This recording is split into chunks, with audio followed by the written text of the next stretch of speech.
Marsha Burke-Bigler, Here. Donald Abbott, Here. Jenny Breckes, Charlene Bybee, Here. Naomi Dewar, absent. Von Hartung, Here. Jean Herman, Here. Paul Anderson for Ed Lawson, Devin Reese, Here. Bonnie Weber, absent, and non-voting member Katie Simon Holland. Thank you very much. And with that, we will salute the flag. Mr. Abbott, would you lead us in the salute? Join me in the Pledge of Allegiance. I pledge allegiance to the flag of the United States of America and to the republic for which it stands, one nation, under God, indivisible, with liberty and justice for all. Thank you, Donald.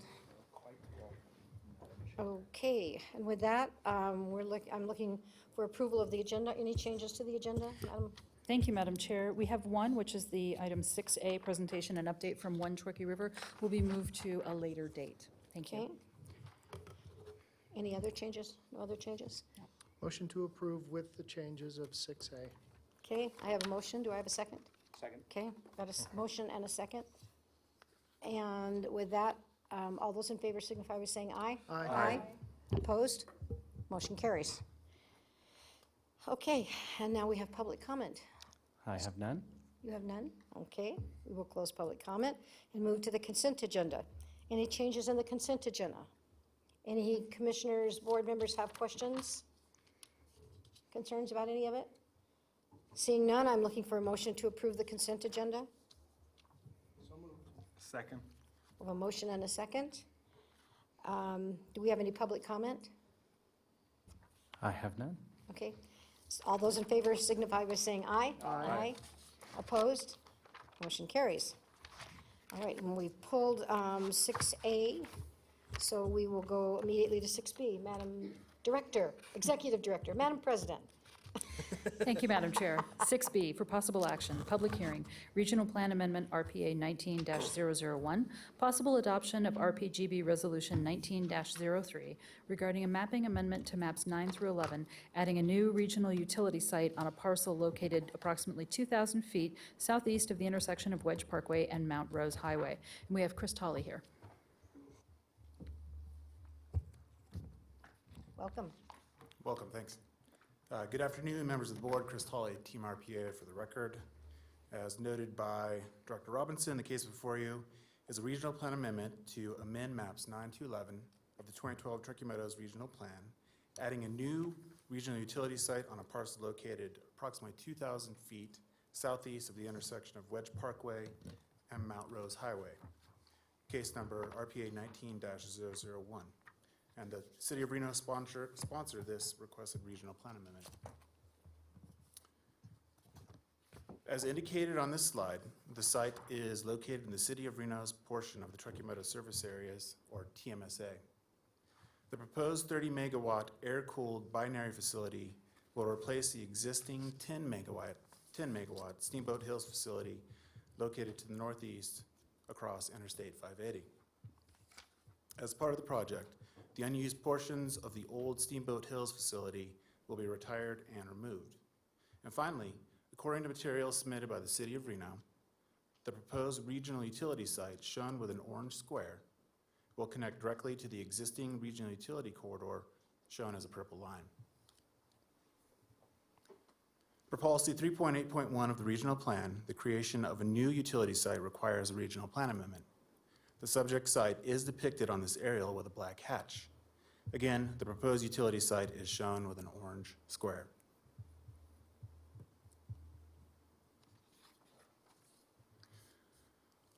Policy 4.3.6 of the regional plan identifies 6 factors that the Regional Planning Commission and Regional Planning Governing Board must consider, which are listed on this slide. The RPC voted yesterday to recommend to the RPGB to adopt the proposed amendment to the regional plan by unanimous vote.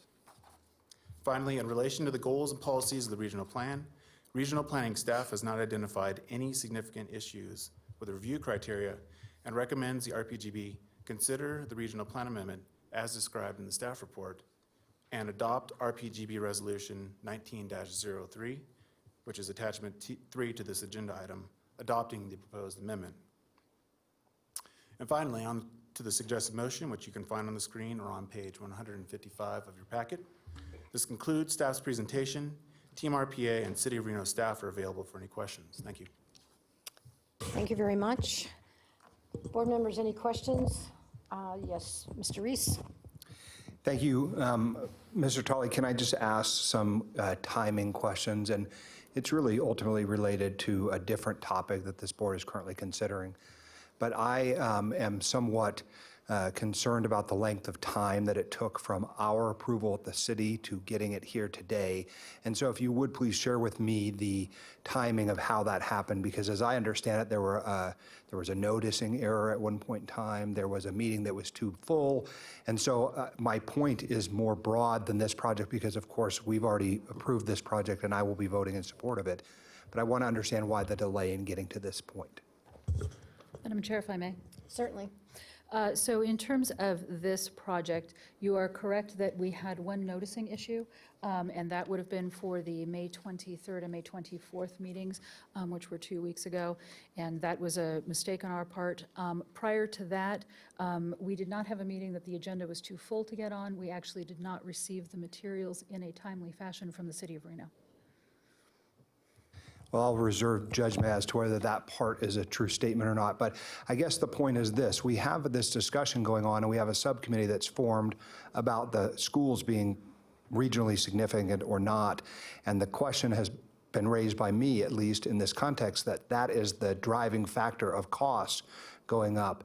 And so here we have essentially a decommissioning of an outmoded form of energy, which is going to be replaced by a really incredibly new facility.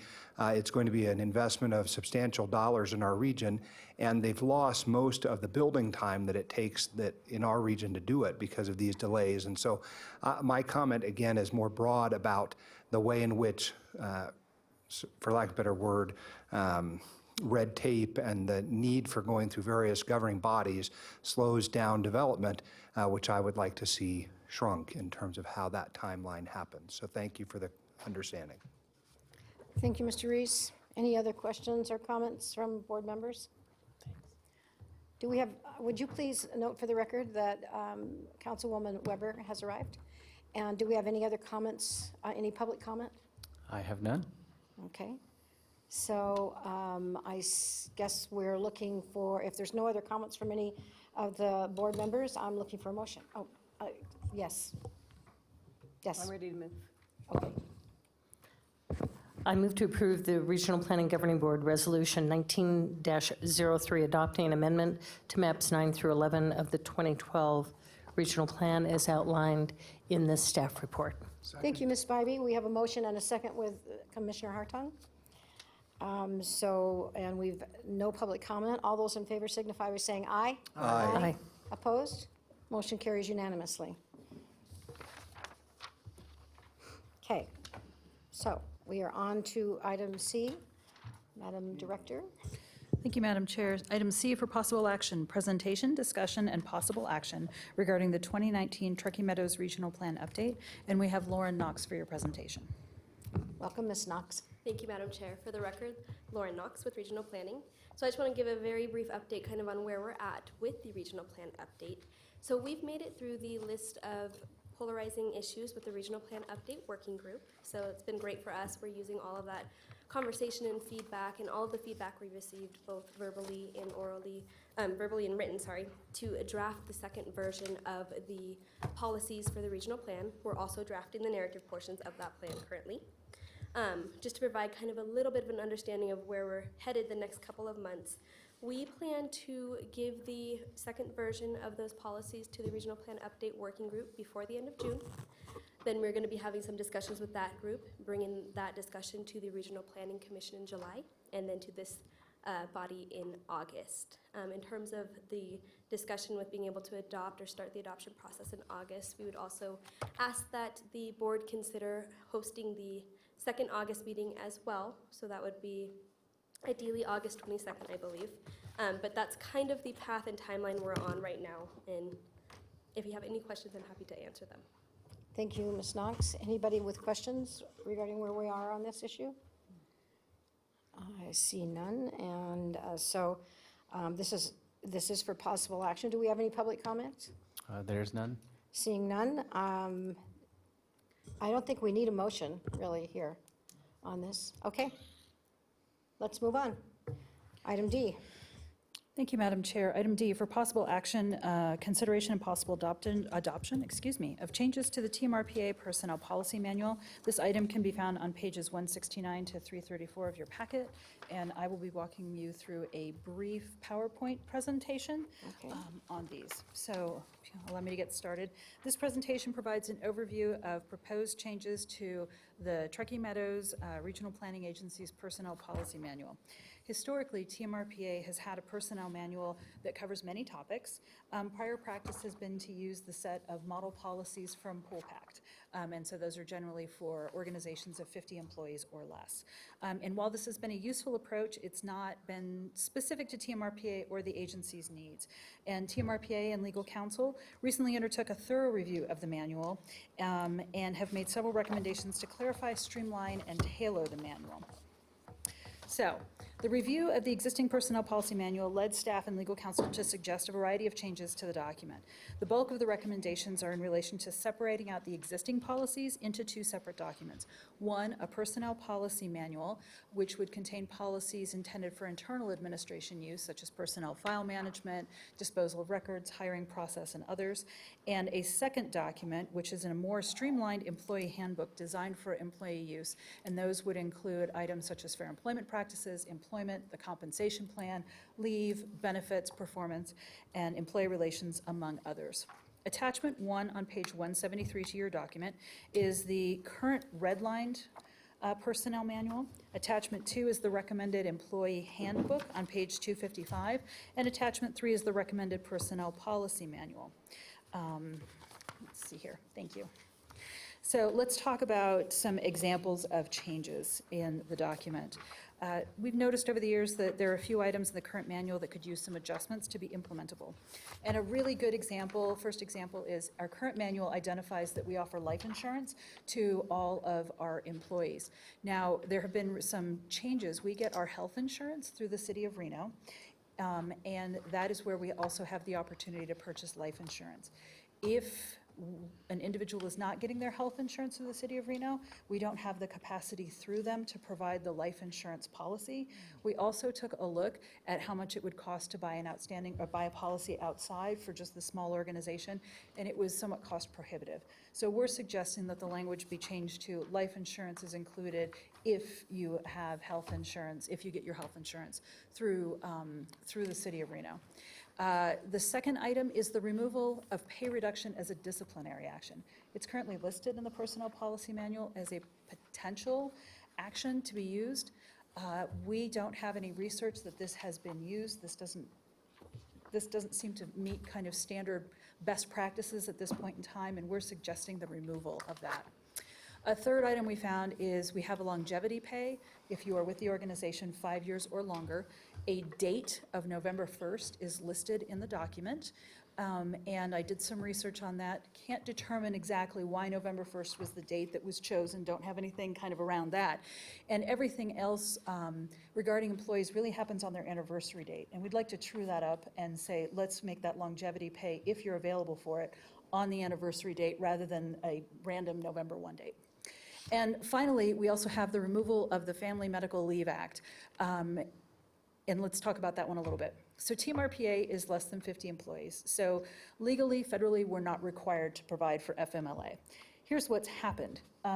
Historically, in our policy, we have had something called long-term medical leave, which basically mirrors what FMLA states. We have the language for both in our policies right now. What we're suggesting is we remove the language for FMLA out of that and leave the long-term medical leave, so in no way reducing any type of potential benefits to our employees, but providing some clarity for us since we're administering it in terms of what to look at. So those are some good examples of the changes that we have suggested in the document. And finally, we recommend that you approve the changes. This has definitely been a joint project with TMRPA staff and legal counsel.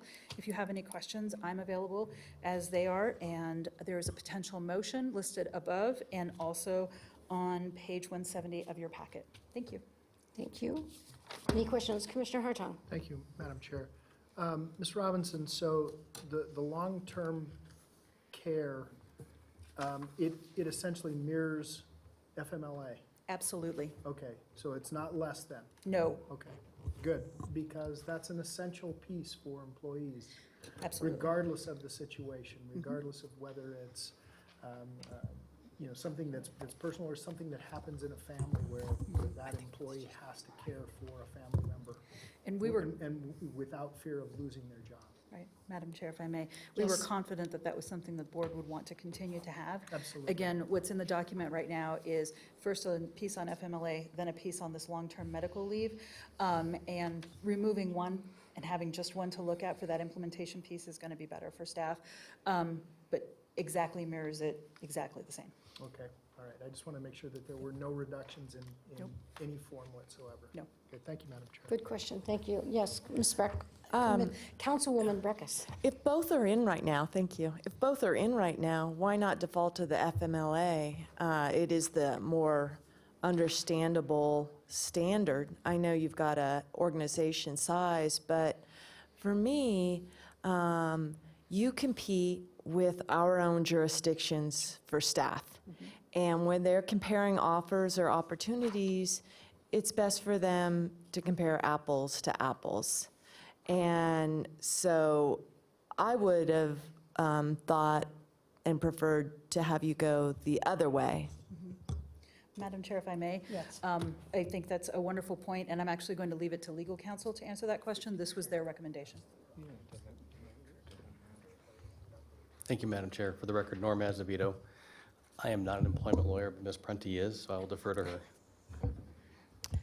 Thank you. We went strictly off of whether or not the organization triggered the requirement to provide FMLA, and then undertook a comparison of the unpaid medical leave policy that exists in the handbook, and they do mirror each other completely. And I appreciate your point that FML people understand and grasp the concepts of that, but I think from a legal perspective, myself and my partner, Frank Flaherty, who does a lot of employment law and a lot of handbook work, and this recommendation stemmed from him initially undertaking the review, is not to opt into a federal act that you're not triggering eligibility to be under.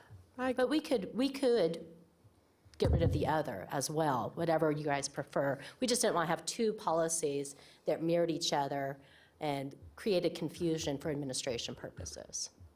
Thank you. Ms. Breckus. I can appreciate that.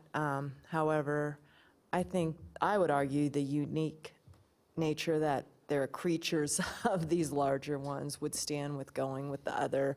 And I'm certainly not an expert. But I want to talk about the layoff policies and revisions, because we have experience in my tenure being here on doing layoffs. And those were uncomfortable for me. And why are you revising this so much? And actually, the executive director is given quite a bit of authority. I mean, I think we had authority granted to the executive director before to do the layoffs, but it was very much tied to some budgeting understanding. So is this in response to that experience? Madam Chair, if I may. This is not in response to that experience. This is also some conversation that happened with legal counsel. We thought that there was, to some extent, a lack of clarity around the due process piece for employees in the existing manual, and we sought to make that more clear. In terms of additional kind of authority, if you will, for the director, I don't think that we didn't attempt to try and create any more than that. But I'm also going to ask for Ms. Prunty to speak, because this was also some of the recommendations from legal counsel. Thank you, Director Robinson. The layoff policies do exist. They just got moved to a different section of the manual in our recommendation because they were kind of in an odd area, and so we just moved them in their entirety, and they exist still completely as they did originally. They just live in a different part of the manual now. Okay. Thank you very much. I appreciate that, and I know how much work is put into revising these documents. Thank you. Councilman Reese. Thank you, Commissioner Burke-Bigler. The truth is, you can't opt into the FMLA. I mean, I am also a lawyer who practices in employment and labor law. And so it's just surplusage. It's something in our manual that doesn't need to be there. And so I'm thankful that your review cleaned that up for us. If I were a small business owner and had 2 employees, I can't say I want to have FMLA coverage, and then suddenly it would trigger this whole host of things happening. It's literally it doesn't mean anything in the context of our employee manual. It should be removed. Thank you, Councilman Reese. Any other comments, questions, concerns? Seeing none, do we have any public comment? There is none. All right, I'm looking for a motion. I have a motion and a second. Any additional discussion? All those in favor signify by saying aye. Aye. Opposed? Motion carries. Okay. Madam Chair, item 7E for possible action, discussion and possible action on the annual performance evaluation for the Executive Director of Regional Planning, and this item will be handled by legal counsel. Okay. Thank you, Madam Chair. For the record, Norm Azevedo. Before you is a memorandum beginning on page 335, and attached to that memorandum is the evaluation form. There are several options available to the board at this time. From a past practice standpoint, what has occurred is in the June meeting, the evaluation forms are handed out. They are then returned to our office. We'll do a compilation and summation for the board, and then at your next regularly scheduled meeting, which will be in August, the board can perform its annual evaluation in that regard at that time. The one point that needs to be addressed is under the executive director's contract, and I've spoken with the executive director, she needs to execute a waiver of the 6-month rule. As of today, if this board takes no action, then her contract is automatically extended by 1 year. So we need to have an extension to shorten that, or a waiver to shorten the 6-month period to a period of time shortly after that August meeting so that the contract doesn't automatically extend, and the director has agreed to that. So if the board wants to proceed with the past practice, take the evaluation forms, return to the office, then we will evaluate in August. Or you have other options. You could do the evaluation right now without the benefit of the forms, and that's all specified in the memorandum. Board members? Ms. Bybee? Okay, I want to clarify what you just said. I missed some of it. If we have the option, obviously, of doing what we've done in the past with the written evaluations that we submit, and then we can discuss. You compile them, and then it comes back to us, which I do appreciate being able to do that. I would really even more appreciate something that I could go on my computer and fill out on my computer. It's all on its side and Okay. trying to enter it and then getting it back to you. I know in the past there's been some difficulty, and maybe my millennial guy over there is better at, how, but for most of us, just something that we get by email or that we have that is easily able to fill out and to get to email back to you would make it a quicker process for most of us. And then what you're saying is that if we chose to do that today, we would need to extend how long? 6 months? Or wait until after the evaluation to renew a contract? Is it because of our timing right now, again, because of the months, the 1-year anniversary that we're triggering this? Yeah, if I may, let me be more clear. The evaluation forms can be processed and handled as done previously. In addition to that, the contract of the executive director contemplates that 6 months before the expiration of her agreement, that the board has to notify whether it intends to extend for another year or not. If the board takes no action, so today, let's say you were silent on the extension, then by contract, it automatically extends for 1 year. So it'd go from January 1 of 2020 through December 31st of 2020. The executive director has agreed to waive the period of time from today through August of that 6-month period. So there is no automatic re-upping of the contract. It'll be done in writing, executed by the director and the chair, if you decide to go with the past practice and have the evaluation occur in August. Okay, thank you for the clarification.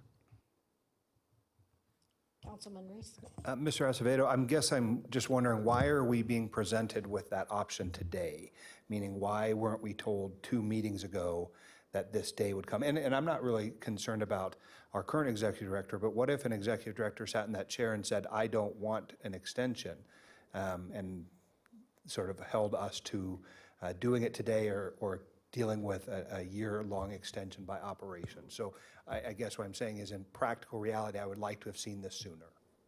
Very well. In the future, you will. I'm prepared to evaluate today.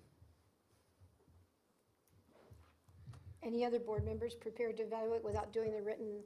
I apologize, I'm not. I have some thoughts, but they're just not quite there yet. Okay. So what I would request is that we simply accept the extension of time, come back to the next meeting that we can schedule, have it then, and that will give me the opportunity to spend some time with the documents. Because I was confused about the item even within our own packet. I appreciated the sort of the self-evaluation piece of it, but I didn't realize that I would either need to come and have this discussion today. So I would like the extension of just 1 month, if it wouldn't be too much. That's fine. Possibly for next year, though, so we don't have to go through this waiver on your previous, is we all know, and maybe it comes a week before the packet, so we have a week to do it. Councilman Anderson? And as a fill-in all fairness to the director and the board, I don't feel that I'm in a place to make judgment. Okay. Madam Chair, if I may? Yes. Just really quickly on the item and coming forward, I completely agree with the comments that have just been made. There was a contract adjustment this board had asked a couple years ago to begin the evaluation process in June. So one of the recommendations that I would make is that actually we change that language in the contract to start the evaluation process in April, so that then this can all be trued up. But because it's in the contract, we were in a little bit of a tough spot, but that would be a recommendation from staff on this. Okay. Yes, Councilwoman Bybee. Thank you, Madam Chair. I do like the opportunity to fill out the forms, because I think you're able to not only include more than you would if you were just speaking from the dais. I think you can be more candid and people feel like they can speak more freely, because these are compiled by the attorneys and you don't know who's commenting. Not saying that our comments on this dais on what our opinions are, but I think the ability to maybe thoroughly analyze, critique negatives and positives, and it's a better process when we can do that, submit it to you, and then additionally, whatever comments we want to make here on the dais are great, but I think maybe not as much comes out on the dais, and maybe people would feel uncomfortable in sharing, but yet would want to make sure that that was included in a thoughtful and in a thorough evaluation. So I would not be ready to do that today. I would prefer our process, and I do agree that we should be doing this in April next year, so that we're not in the same time crunch. Thank you. Thank you, Councilwoman Bybee. Any other questions, comments? Do we have any public comment on this issue? There's none. Thank you. So as I understand it, Mr. Acevedo, if you would clarify this for me, we need a motion that accepts the agreement of the chair to move the timeframe to the end of August, so that there's only going to be a 4-month timeframe that we have to approve.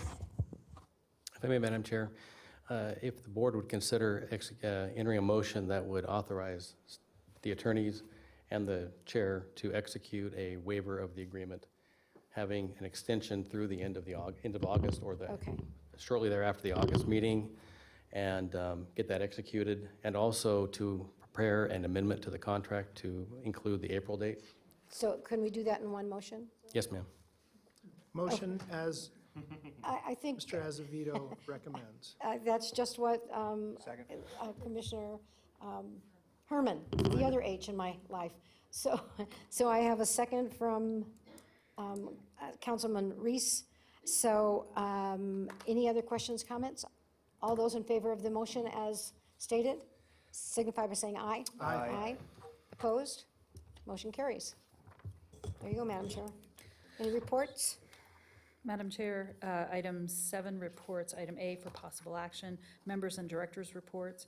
We'd like to report that your next regularly scheduled meeting is for August 8th.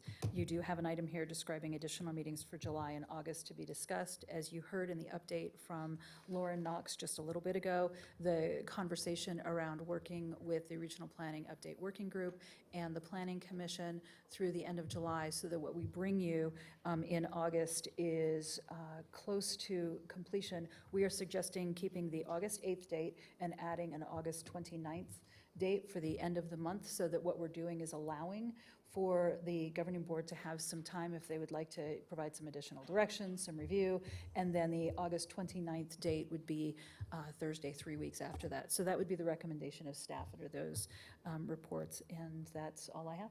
Okay.